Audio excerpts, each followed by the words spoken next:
Mula dito sa Wawa Dam, i-copy spice mo na yan! Woo!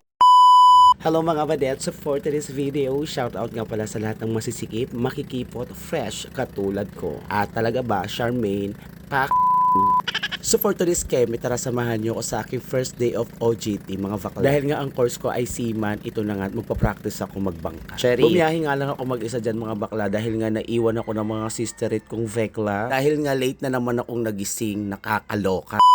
So ito na nga mga bakla, nagplano na talaga ang mga vadet na mag-nature trip, ganun. Dahil nalasing nga ako kagabi mga bakla, ito at iniwan ako ng mga vadet, nakakaloka. Sorry na. Sa sobrang late ko nga, halos isumpa sa sakit na naidulot. Charis. Alas 10 nga ang usapan, pero nagising ako mga bakla, alas 12 na. Sino bang hindi may imbiyerna? So ito na nga mga vadet, at dito nga kami napunta sa Diwalwal campsite. First time nga namin dito, kaya talaga naman kinakabahan kami. Punong-puno kami ng kaba, kabaklaan, ganun.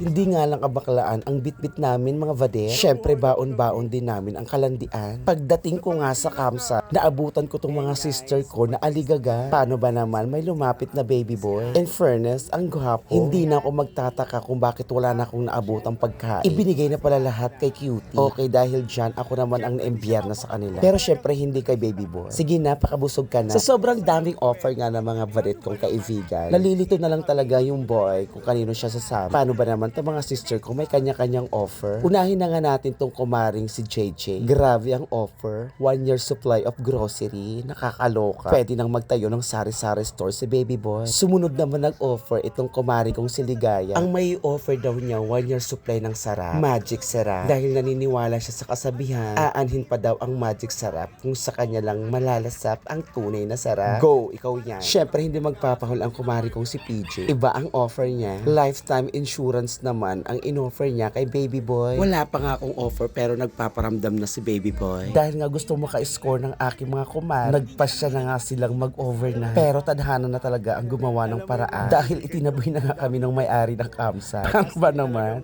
Ang ingin ng mga bakla.